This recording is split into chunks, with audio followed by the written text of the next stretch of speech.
Have you ever listened to a speaker and thought, wait a minute, I'm listening, but I have no idea what they're trying to say? What's their point?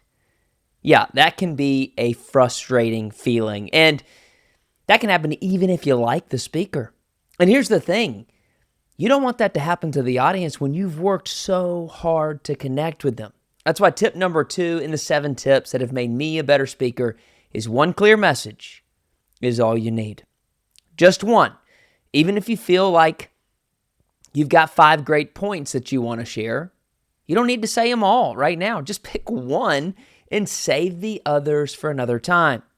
Because a great talk isn't about saying 5 different things. It's about saying one important thing 5 different ways. And the truth is, people don't remember everything you say, even if it's good. What they remember is the one thing that you drive home. That's why defining your core message, or your bottom line, as some call it, is so important, because it ensures the audience walks away with the exact takeaway that you intended them to leave with.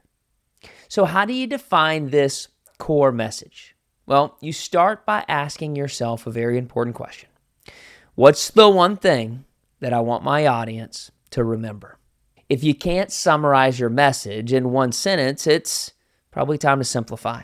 In fact, one of my instructors in a speaking program that I attended a few years back used to call this the 3 a.m. test. He said if somebody woke you up at 3 a.m. and asked, what's your message about? Could you tell them clearly in one sentence? If not, he would say, you haven't found it yet. Now, I know boiling everything down into one simple sentence, it sounds a little bit tough, but it's going to be worth it, because your audience is not here to decipher your message. They're here to feel the message. And clarity is what creates impact.